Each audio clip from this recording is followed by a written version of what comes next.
mendapatkan kemuliaan dari Allah. Apa kemuliaan tersebut? Mendengarkan sejarah baginda Muhammad SAW, mendengarkan pujian kepada Nabi, mendengarkan sholawat kepada Rasulullah SAW.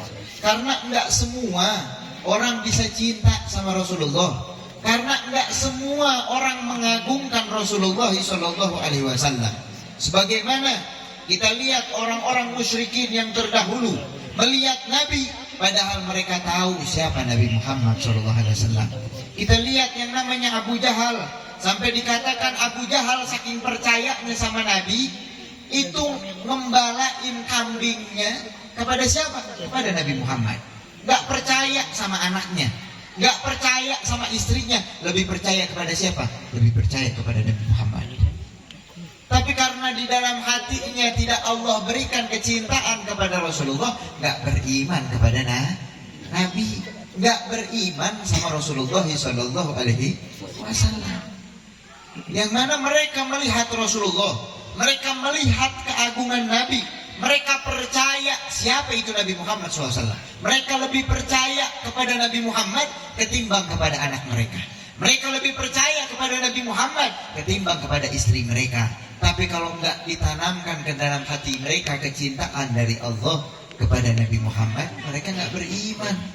Mereka enggak percaya sama Rasulullah, enggak cinta terhadap Rasulullah. Tapi beda lagi para sahabat yang ditanamkan ke dalam hatinya kecintaan kepada Rasulullah, sehingga mereka senantiasa memikirkan bagaimana ingin berjumpa dengan Nabi, bagaimana ingin senantiasa bersama Rasulullah. Di antaranya siapa? Dzul Bijadain.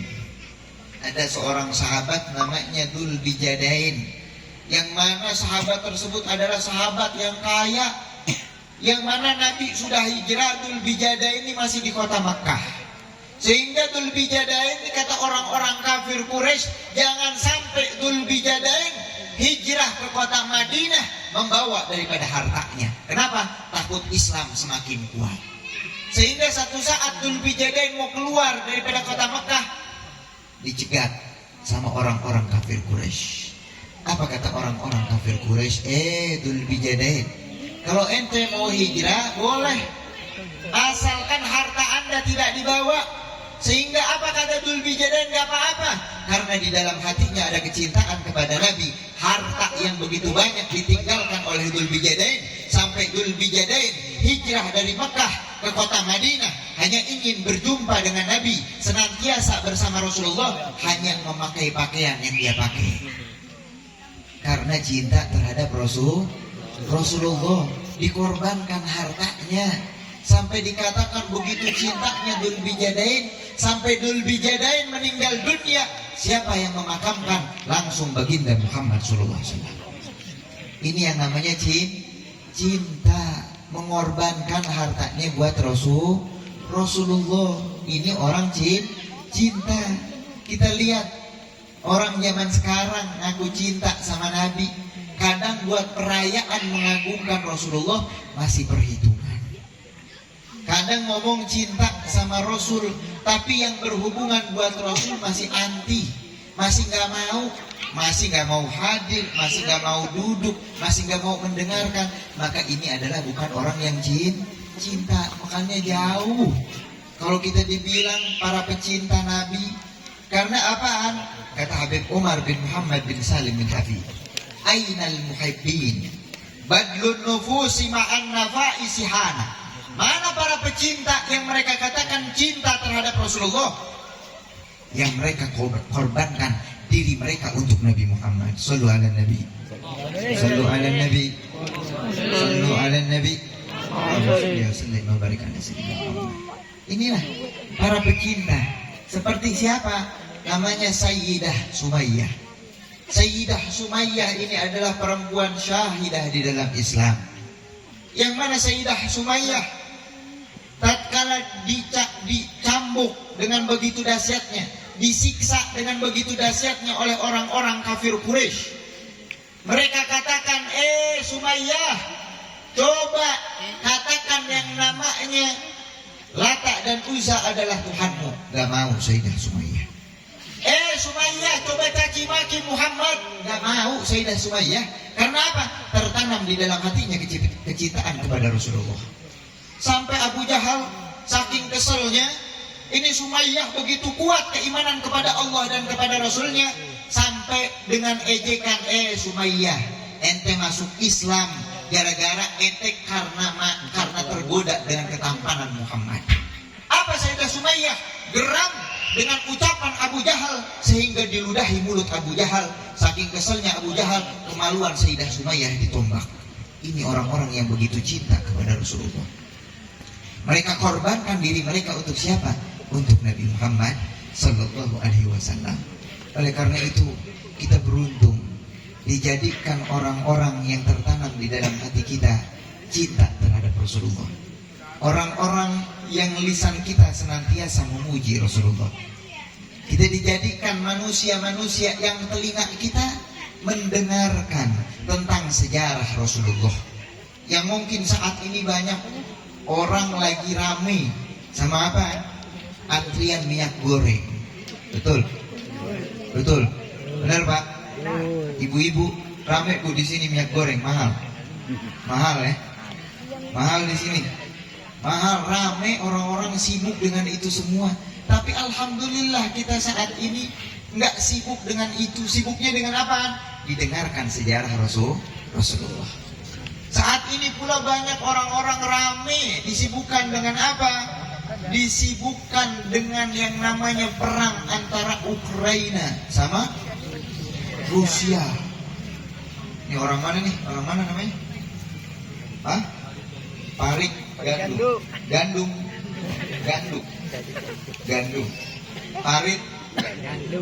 gandum, parit, gandum, betul? Orang parit gandum mau perang itu Ukraina sama Rusia, merubah kehidupan kita nggak?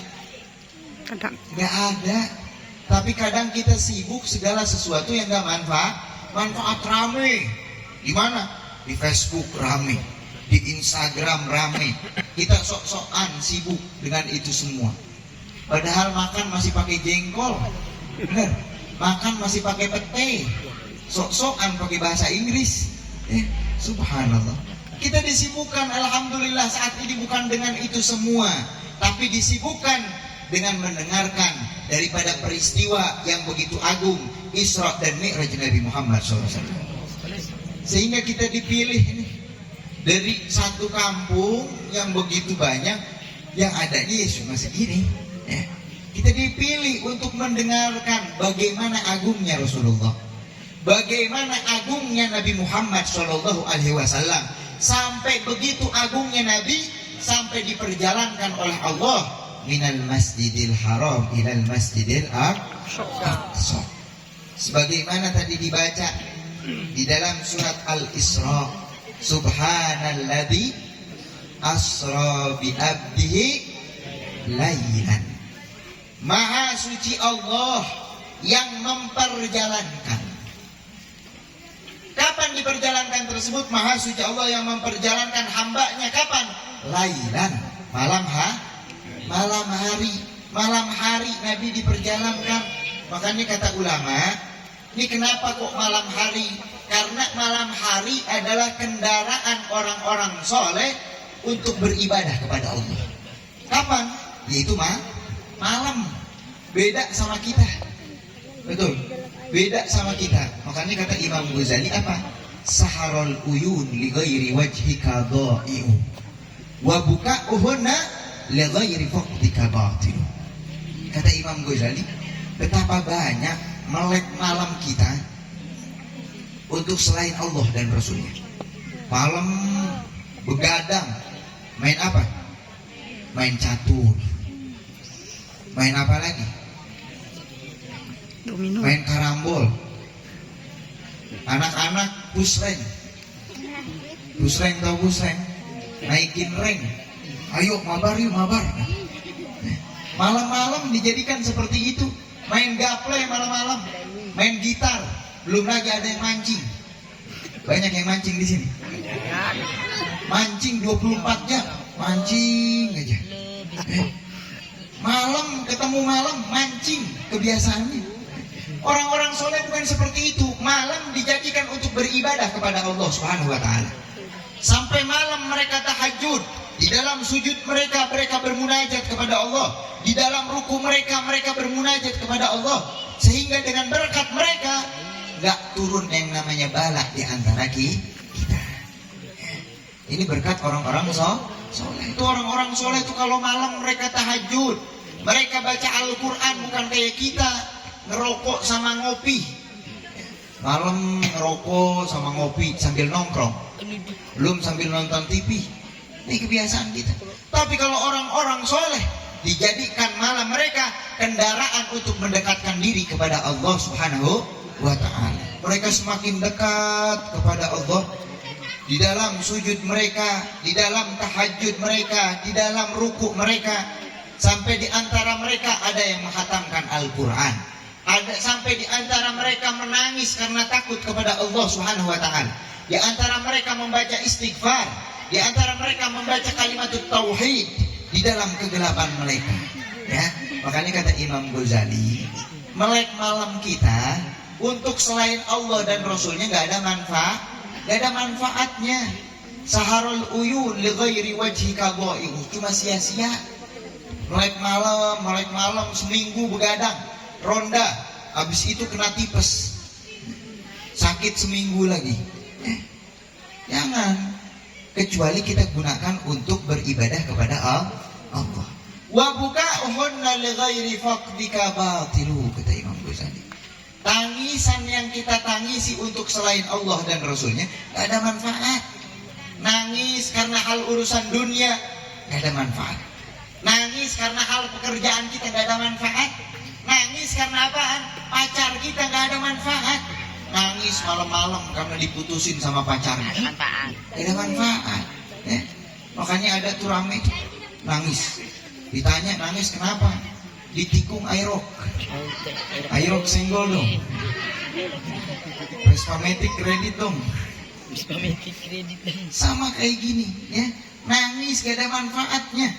Untuk selain apa? Untuk selain Allah dan Rasulnya. Tapi kalau kita nangis di dalam kegelapan malam karena takut terhadap dosa-dosa kita, karena takut terhadap Allah, kita menangis karena rindu terhadap Nabi Muhammad, karena di dalam pikiran kita Rasulullah, kita teteskan air mata kita, ya Rasulullah, saya rindu terhadapmu ya Rasulullah. Ini hal yang manfaat. Tapi kalau seperti ini, yang mana untuk selain Allah dan Rasulnya? Batil, sia-sia, gak ada manfaatnya. Makanya gunakan tangisan kita untuk siapa? Sesuatu hal yang mahal yang menyampaikan kita kepada Allah. Mana? Tangisan di dalam kegelapan malam. Katanya Al-Habib Abdullah bin Abu Bakar Idrusil Akbar. Beliau mengatakan, tatkala kita bertawajuh di dalam kegelapan malam sampai inkisarul qalb, sampai hati kita hancur karena kita ingat dosa kita, karena kita ingat yang namanya kemaksiatan kita, sampai kita menangis terhadap Allah, maka Allah akan tanamkan ke dalam hati kita cahaya daripada cahayanya Allah Subhanahu wa ta'ala. Makanya itu orang-orang soleh itu kayak gitu, nangisnya untuk Allah dan Rasulnya. Kalau kita kadang bukan, ya. Kalau yang berhubungan dengan dunia bisa nangis, tapi kalau untuk akhirat kita nggak nangis, ya. Justru kebalik. Makanya gunakan tuh malam itu buat ibadah. Apalagi nanti nih mau bulan Ramadan. Benar? Ini sekarang bulan berapa? Bulan apa nih sekarang?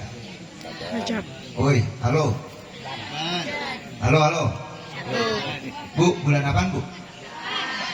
Nah, lemes amat, belum makan apa? Nih, bulan apaan sekarang? Syakban. Bulan Syakban. Kalau udah Syakban apa? Ramadan. Habis Ramadan apa? Syawal. Habis Syawal? Dzulqa'dah. Habis Dzulqa'dah?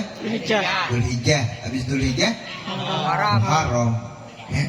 Bentar lagi nih kita mau masuk Lebaran. Makanya ada yang bilang kayak gini. Kalau orang-orang bilang, dilihat tuh, wah dilihat bentar lagi puasa, ya. Bentar lagi puasa. Kalau yang nggak puasa bentar lagi langsung yang namanya Lebaran. Itu orang-orang nggak puasa, maunya Lebaran aja. Padahal nggak puasa. Ini kita mau datang yang namanya bulan Ramadan, betul? Mau datang bulan Ramadan. Berapa hari lagi Ramadan? 22. Hah? 21. Berapa? 20. Berapa? 19. Alah. Nggak jelas saya dengernya. Bu, Hari lagi. berapa hari lagi, Bu? 19. Hah? 19 hari. 19. 19 hari lagi itu puasa. Ya. 19 hari lagi puasa. Nah, mau datang bulan puasa jangan sampai malam-malam bulan Ramadan nih kita tidur aja enak. Gunakan untuk apa? Untuk ibadah. Tarawihnya fullin, baca Al-Qur'annya fullin. Berapa kali ini kita mau hatamin Al-Qur'an? Jangan sampai lewat bulan Ramadan kita nggak hatamin Al-Qur'an. Lewat bulan Ramadan nggak dapat apa-apa. Kadang bulan Ramadan awal-awal nih, awal Ramadan penuh. Surau-surau, masjid-masjid penuh itu. Sampai luar-luar, sampai pengurus-pengurus masjid rasanya pengen bangun masjid, pengen bangun surau itu 7 tingkat. Saking ramenya itu orang, 7 tingkat pengen dibangun. Pertengahan udah tinggal dikit lagi. Dikit lagi makin menurun, makin akhir makin menurun. Awal-awal keluar, akhir tinggal 1 soft. Kemana tuh orang? Pada mudik apa? Pada sibuk, subhanallah. Pada sibuk dengan urusan dunianya. Makin akhir bukan semakin giat, bukan semakin sedih, malah semakin sibuk dengan hal dunia. Makanya kata Imam Haddad di dalam kitab An-Nasaih Diniyah wal Wasaya Al-Imaniyah, di antara orang-orang soleh kalau datang bulan Ramadan mereka tuh ada yang sampai yang namanya tutup toko mereka. Ditanya kenapa tutup tokonya? Gimana saya nggak tutup? 11 bulan saya udah gunakan untuk nyari yang namanya dunia, masa 1 bulan ini nggak saya pergunakan untuk beribadah kepada Allah. Itu orang-orang soleh. Makanya orang-orang soleh itu mereka bukan hanya yang namanya puasanya tuh bukan puasa kayak kita. Kalau puasa kita puasa orang awam, apa? Menjaga sesuatu yang tidak membatalkan. Tapi orang-orang soleh mereka tidak saja puasa nggak makan, nggak minum, tapi mereka puasa daripada kemaksiatan terhadap Allah Subhanahu wa Ta'ala. Ini orang-orang soleh. Ya, orang-orang soleh. Makanya gunakan kalau datang bulan Ramadan, coba bulan Ramadan sekarang full 23 rakaat.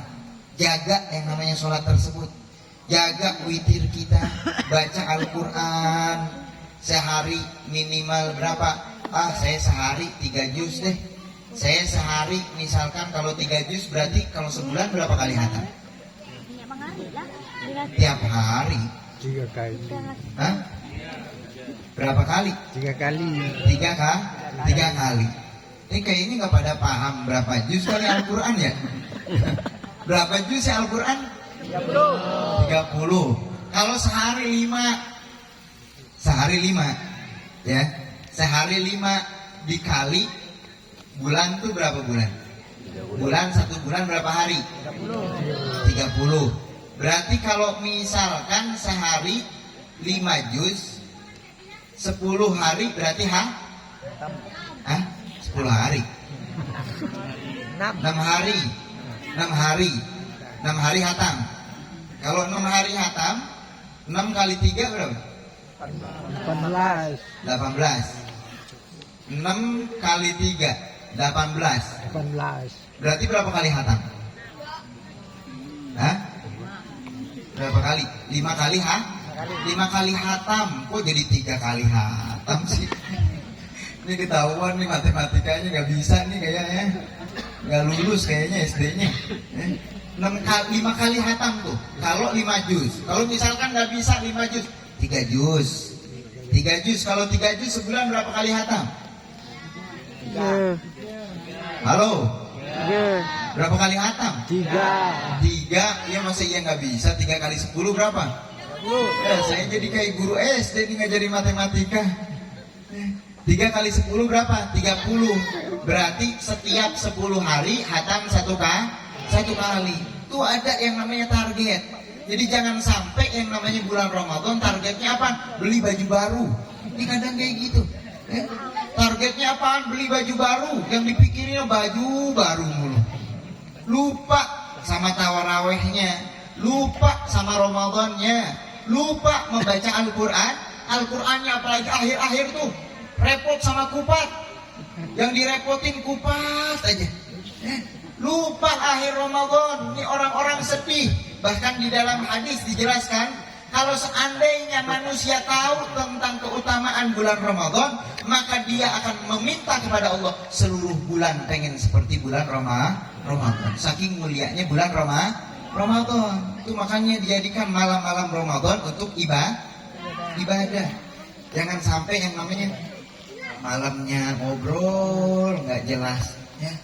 Ngobrol, meronda nggak jelas.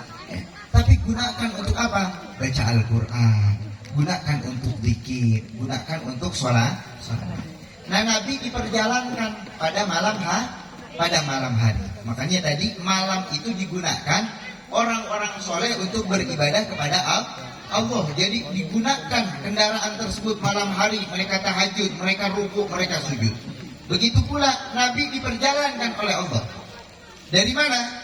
Dari Masjidil Haram ke Masjidil Aqsa. Dari Masjidil Haram ke Masjidil Aqsa diperjalankan Nabi.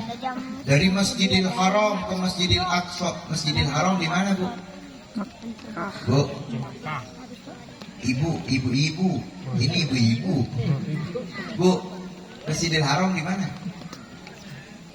Ibu-ibu pada bisu semuanya nih. Gak bisa ngomong. Di mana, Bu? Di Makkah. Masjidil Haram di Makkah. Masjidil Aqsa di mana, Pak? Madinah. Udah kenceng. Masjidil Aqsa di mana? Kapan? Kota Yerusalem.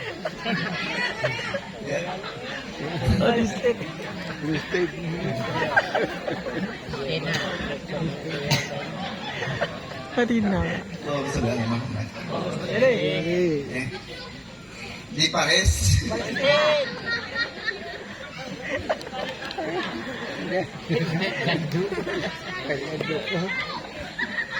Sallu ala Nabi. Nabi diperjalankan dari mana? Dari Mekah ke kota Palestina. Nah, sebelum perjalanan tersebut, memang Nabi dibawa oleh malaikat Jibril. Kemana? Ke Madinah. Habis Madinah dibawa kemana? Dibawa ke tempat kelahiran Nabiullah Isa. Ya. Makanya kata ulama, padahal Abdulul Anbiya siapa? Nabi Muhammad. Betul. Paling utamanya Nabi Rasulullah Shallallahu Alaihi Wasallam. Tapi kenapa kok dibawa ke tempat kelahiran Nabi Isa? Makanya kata ulama, kita dianjurkan untuk apa? Ziarah sama orang-orang soleh, datang sama orang soleh, supaya umatnya Nabi ini tahu pentingnya datang sama orang soleh. Makanya diceritakan, makanya kita penting datang ke majelisnya orang soleh, mandang orang soleh. Ya. Makanya diceritakan, ada di zaman Al-Habib Hasan bin Saleh Al-Bahar Al-Jufri. Beliau punya murid namanya Syekh Salim Al-Hadrami. Syekh Salim Al-Hadrami ini pengarang daripada kitab Sulamut Taufik. Pengarang kitab daripada Safinatun Najah. Namanya Syekh Salim bin Semir Al-Hadrami. Makamnya kalau nggak salah di Tanah Abang. Tapi beliau ulama daripada asal Yaman. Ini beliau cerita bahwasannya pernah satu saat ada orang yang namanya tukang aklur riba. Aklur riba itu pemakan riba. Makanya dua kelakuan ini bakalan dimusuhi oleh Allah. Pertama apa? Yang pertama memusuhi walinya Allah. Allah nyatakan perang kepada orang tersebut. Kalau musuhin wali Allah, udah nyatakan perang sama Allah. Dan bakalan menang. Kalau perangnya sama Allah, gimana mau menang? Betul. Perangnya sama Allah, Gimana mau menang? Allah yang punya segalanya, perang sama Allah. Allah nyatakan perang kepada siapa? Man adali waliyan faqad adantuhu bil harb, kata Allah di dalam hadis qudsi. Barang siapa yang memusuhi waliku, kunyatakan perang kepadanya. Ini orang pasti meninggal su'ul khatimah kalau orang memusuhi walinya Allah. Yang kedua siapa? Aklur riba, pemakan riba, makan riba, minjemin ke orang, minjem nih, buka yang namanya pinjaman, minjemnya 1 juta harus balikin 1,5 juta, makan yang namanya riba.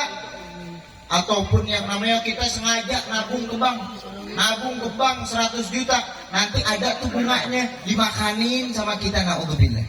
Ini aklur riba, kata ulama, ini termasuk yang dinyatakan perang oleh Allah Subhanahu wa taala.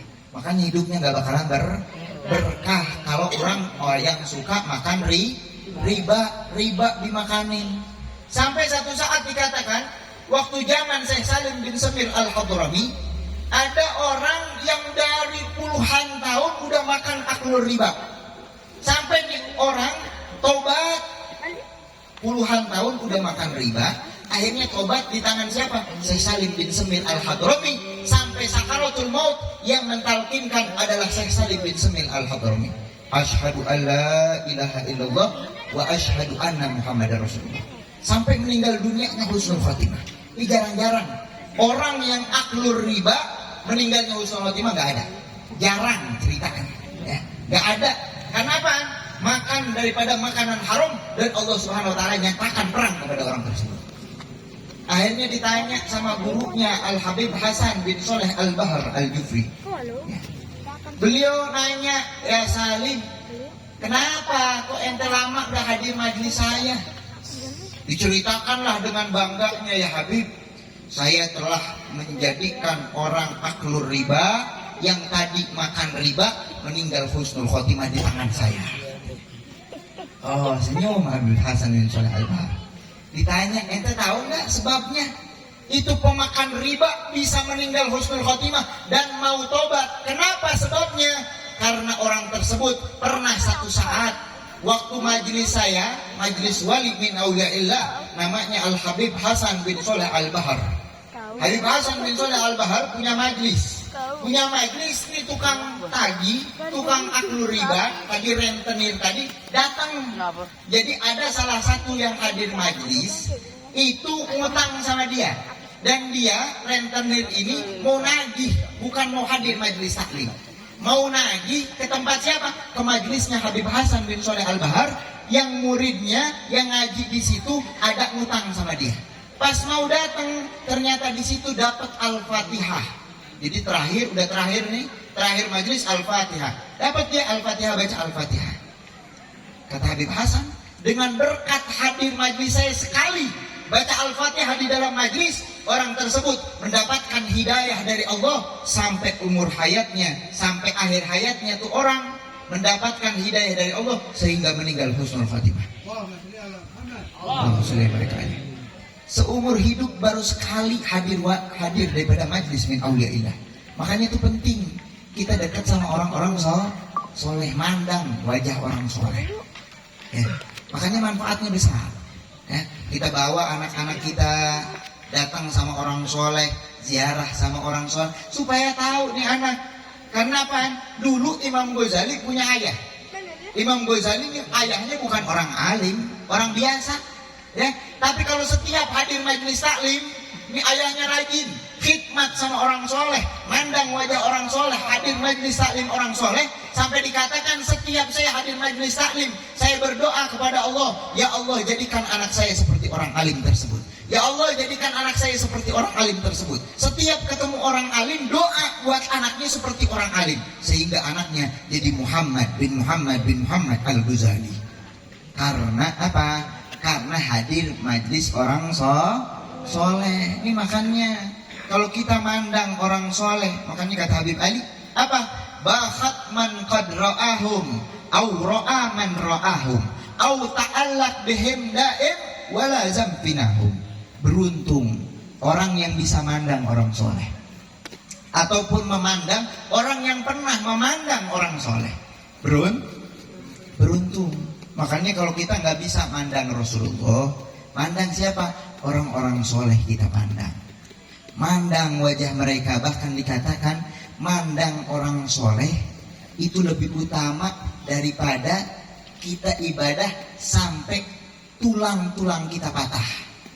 Ibadah kita sampai patah sama mandang wali min auliyaillah, orang yang dikasihi oleh Allah lebih utama daripada kita ibadah sampai tulang kita patah. Ya, ini manfaatnya begitu besar. Makanya bawa tuh anak-anak kita ziarah, mau yang hidup ataupun yang udah meninggal, bawa sama orang-orang soleh. Supaya apa? Mereka mendapatkan nadroh, mendapatkan pandangan. Karena apa? Imam Suyuti, siapa yang gak kenal Imam Suyuti? Karangan beliau begitu banyak dipakai. Di antaranya apa? Tafsir Jalalain. Itu karangan Imam Suyuti. Bahkan seluruh fan dikarang oleh Imam Suyuti, di dalam hadis, di dalam balaghah, di dalam tafsir, di dalam ilmu tasawuf, di dalam ilmu hadis, itu karangan Imam Suyuti. Gimana kok bisa menjadi imam yang begitu dahsyat? Karena Imam Suyuti waktu kecil dibawa sama orang tuanya kepada salah seorang habaib dari keluarga Al-Haddad dari Majid. Dibawa nih sama orang tuanya, minta doa, ya Habib doain nih anak saya. Apa kata tuh Habib? Saya mandang nih anak nanti besarnya jadi orang yang mana menjadikan rujukan di zamannya. Ternyata jadi siapa? Jadi Imam Suyuti. Berkat datang sama orang soleh. Itu datang sama orang soleh. Makanya Nabi dibawa kepada siapa? Tempat kelahiran Nabi Isa. Supaya umat Nabi ini tahu pentingnya ziarah sama orang soleh. Padahal Nabi afdolul anbiya. Nabi ini paling utamanya Nabi. Tapi apa? Tapi Allah ingin menunjukkan nih umat Nabi penting ziarah sama orang soleh, datang sama orang soleh, tempat kelahiran orang soleh. Supaya apa? Supaya dapat hidayah dari Allah. Makanya ada ucapan daripada orang soleh apa? Dzikrus sholihin tanzilur rahmah. Kita nyebutin cerita orang soleh itu rahmat turun. Apalagi kalau kita menyebutkan daripada Sayyidus Sholihin, pemimpin daripada orang soleh, siapa?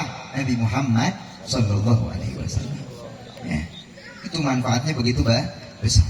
Maka Nabi diperjalankan dari Mekah ke Masjidil Aqsa sampai ke langit pertama, langit kedua sampai langit ketujuh, sampai bertemu dengan Allah Subhanahu wa Ta'ala. Makanya kata ulama, kenapa kok Nabi Musa pengen Nabi supaya bolak-balik terus? Kenapa? Kan dibulak-balik ketika ketemu dengan Nabi Allah Musa. Kata Nabi Musa, Muhammad balik lagi sama Allah. Kurangin itu. Kenapa kata ulama Nabi Musa ingin melihat balik lagi Nabi? Balik lagi Nabi. Kenapa? Nabi memandang wajah Allah, memandang Allah. Dan tatkala Nabi Musa memandang wajah Nabi Muhammad, Nabi Musa mendapatkan kemuliaan dari Allah. Karena mandang orang soleh. Tuh, bayangin. Makanya pernah diceritain ada yang namanya kisah. Jadi orang soleh itu pernah yang namanya ada orang-orang soleh itu khalwat. Khalwat itu berdiam diri ibadah kerjaannya. Seperti ada di Jawa Timur namanya Al-Habib Abu Bakar bin Muhammad Assegaf. Habib Abu Bakar bin Muhammad Assegaf Gresik. Itu beliau khalwat, ada yang mengatakan 40 tahun. Ada yang ngatain khalwat 15 tahun gak keluar dari kamarnya. 15 tahun khalwat. Ya, itu khalwat. Nah orang-orang soleh ini ada di antara mereka khalwat. Jadi mereka khalwat sampai mendekatkan diri kepada Allah. Satu saat keluar dari khalwatnya dibuka tuh jendela. Jendela tuh dibuka, yang dilihat sama mereka tuh anjing. Ada anjing dilihat, sama anjing tuh dilihat. Ini pandangan orang soleh. Akhirnya apaan? Subhanallah, tuh anjing diziarahin. Jadi kayak anjing-anjing ini lewat satu kampung, pasti datang dulu sama tuh anjing. Sama anjing yang tadi mandang orang soleh, meninggal dunia tuh anjing dikuburin. Nah, kata anjing-anjing nih, anjing yang lewat, misalkan lewat di kampung ini, itu anjing yang lewat pasti ziarah dulu sama tuh anjing. Anjing itu ziarah lagi. Kenapa? Karena dipandang sama orang soleh, bayangin. Makanya kata ulama, termasuk ada hewan yang bisa masuk ke dalam surganya Allah diantaranya anjing Ashabul Kahfi. Anjing najis nggak? Anjing najis nggak? Najis anjing. Tapi kenapa bisa masuk ke dalam surganya Allah? Karena cinta dengan orang-orang soleh. Tuh. Makanya kata ulama, wa kaifa, bagaimana kalau seandainya anjing yang najis cinta sama siapa? Cinta sama orang soleh bisa masuk surga. Lalu bagaimana seandainya umat Nabi yang cinta kepada keturunan Nabi Muhammad SAW? Ya. Anjing aja bisa masuk surga karena modal cinta sama siapa? Sama orang soleh. Lalu bagaimana kalau kita sebagai umat Nabi cinta kepada keturunan Nabi Muhammad SAW? Pasti masuk ke dalam surganya Allah Subhanahu wa Ta'ala. Makanya ini pentingnya memandang daripada orang-orang soleh. Walaupun mandang nggak salaman, nggak ada masalah, manfaatnya besar. Untuk apa? Menambah keimanan kita kepada Allah. Begitu pula Nabi Musa melihat Rasulullah. Setiap Nabi balik, Nabi memandang Allah. Terus balik lagi kepada Nabi Musa, dipandang lagi Rasulullah. Balik lagi ya Rasulullah, balik lagi Nabi, dilihat lagi sama Nabi Musa. Terus sampai beberapa kali, sampai apa kata Nabi? Istahyaitu ila Rabbi, aku malu sama Allah Subhanahu wa Ta'ala buat bolak-balik yang tadinya 50 waktu sampai 5 waktu, sampai dipardukan sampai saat ini menjadi 5 waktu. Kenapa?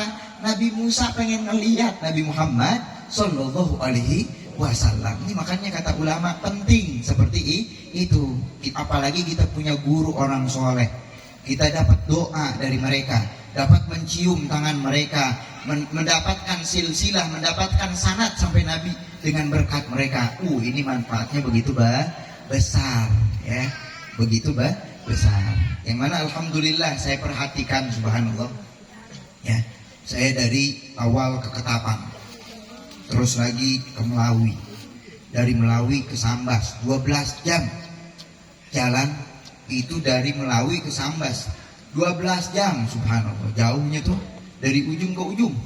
Habis itu dari Sambas kemarin malam kita baru sampai tuh pagi baru tidur, ya. Kita lihat subhanallah, alhamdulillah, khususnya di tempat kita di Pontianak ini banyak athar solihin, bekas orang-orang soleh, ya. Saya lihat di mana-mana sampai ke Ketapang, ada siapa?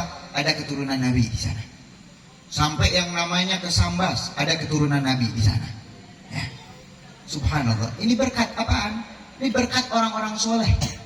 Jadi dengan berkat athar mereka itu membekas ke dalam hati kita. Jadi apaan? Jadi orang-orangnya tuh nggak brutal.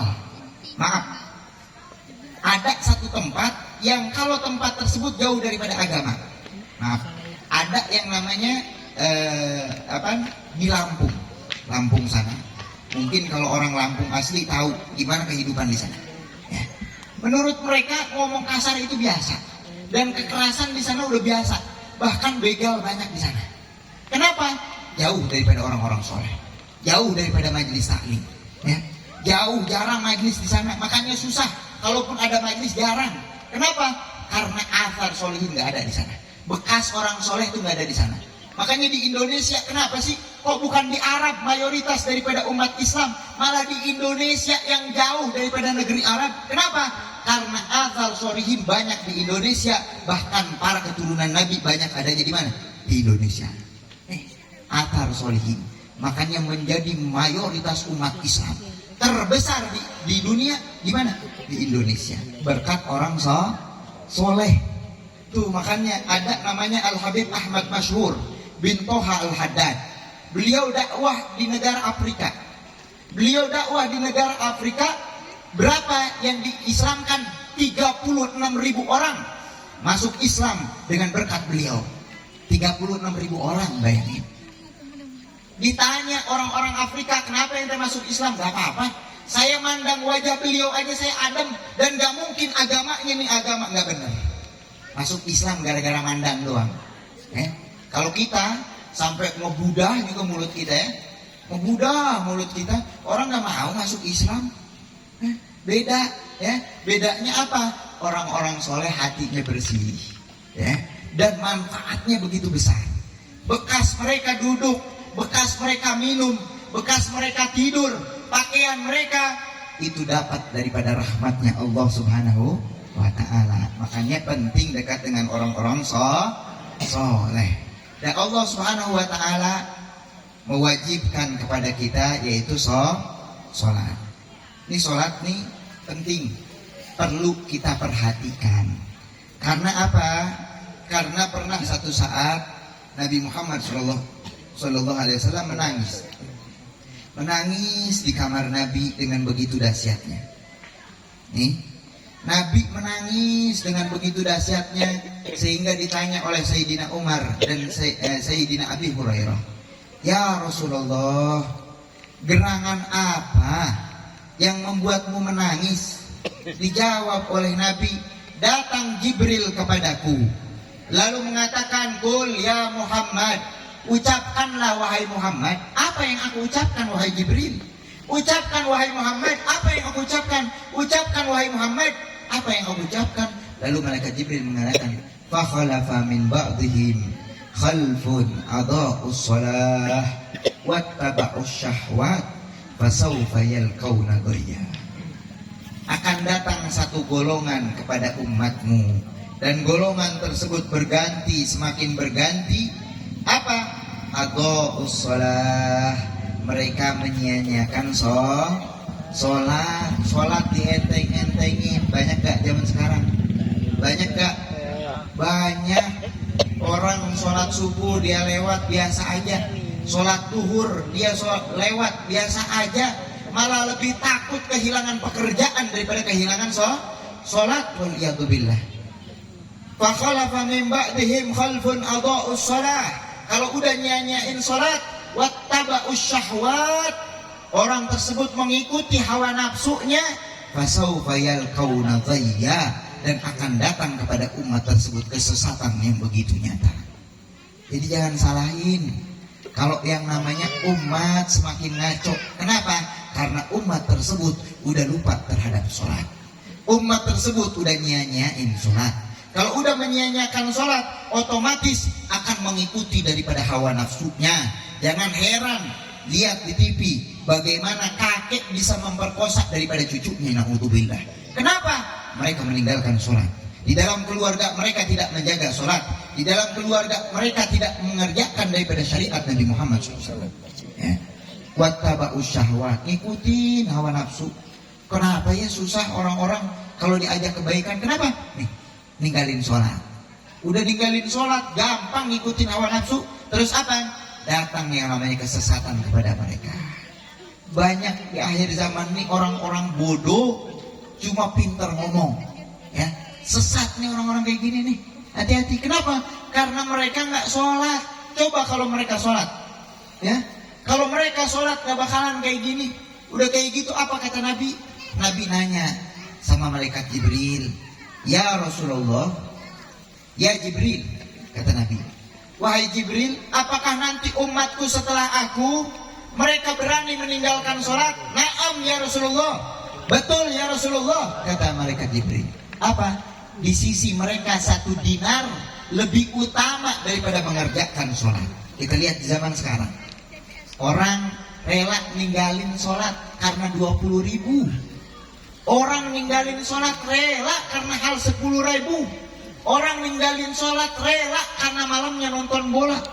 Orang ninggalin sholat rela kenapa? Mancing. Dia gara-gara dapat ikan, dia mau ninggalin sholat. Na'udzubillah. Hati-hati nih. Kata Nabi, nanti kata malaikat Jibril, nanti di akhir zaman akan datang yang namanya umatmu lebih mementingkan 1 dinar daripada mengerjakan sholat. Kalau udah seperti ini apa? Datang adab terus menerus kepada umat baginda Muhammad Sallallahu Alaihi Wasallam. Makanya asbab turunnya adab itu dari mana? Dari banyaknya orang-orang ninggalin sholat. Makanya kalau makin banyak di dalam satu kampung orang-orang yang meninggalkan sholat, melalaikan daripada sholatnya, melalaikan daripada berjamaah, maka nanti akan turun adab Allah kepada kampung tersebut. Na'udzubillah. Makanya apaan? Allah Subhanahu wa taala berfirman, "Walau amanu ahlul qura wattaqau la fatahna alaihim barakatim minas sama'i wal ardh. Apa kata Allah? Kalau seandainya ada di dalam satu kampung mereka beriman kepada Allah dan bertakwa, maka Allah Subhanahu wa taala akan bukakan dari langitnya Allah itu keberkahan. Hujannya bikin berkah, bukan hujannya bikin banjir. Ya, kenapa? Karena mereka meninggalkan sholat. Mereka nggak bertakwa kepada Allah. Dipupuk tanaman, cuma tanaman tersebut tidak berbuah. Kenapa? Karena mereka meninggalkan sholat. Lebih rela yang namanya tani daripada mengerjakan sholat. Nggak berkah yang namanya kehidupannya. Makanya turun adab Allah, angin puting beliung, gempa bumi, gunung meletus. Kenapa? Karena banyak orang nggak sholat. Makanya kata ulama, nggak berkah tuh apaan? Maksudnya bukan nggak berkah tuh bukan saja gagal panen, tapi waktunya panen harganya anjlok. Ini dicabut yang namanya keberkahan daripada penghasilan mereka. Nih, ya. Waktunya bukan yang namanya nggak ada yang namanya rezeki. Ada rezeki, gajinya 3 juta, cuma harga makin naik. Ini sebab apa? Sebab banyaknya orang meninggalkan sholat. Naudzubillah. Makanya jangan sampai yang namanya kita ninggalin sholat. Jangan tinggalin sholat. Kalau udah ninggalin sholat, otomatis gak bakalan ada keberkahan dari langitnya Allah dan dari buminya Allah Subhanahu wa ta'ala. Jadi intinya, ayo mari kita sama-sama jangan jauh-jauh daripada orang soleh.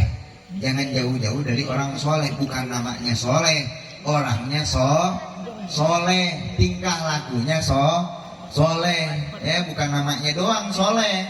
Ini namanya soleh, tapi tingkah lakunya toleh, ya beda lagi, ya.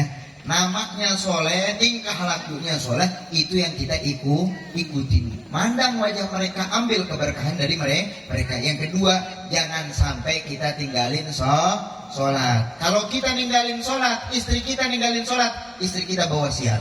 Anak kita ninggalin sholat, anak kita bawa sial. Makanya jangan harap kalau keluarga kita ingin sakinah mawaddah warahmah, tapi kalau anak kita ninggalin sholat, kalau istri kita ninggalin sholat, jangan harap. Suami kita ninggalin sholat, gak bakalan ada keberkahan. Walaupun hartanya banyak, walaupun keturunannya banyak, walaupun umurnya panjang, tapi kalau orang tersebut adha'ul lis-shalah, ngentengin sholat, gak ngerjain sholat, gak bakalan ada keberkahan.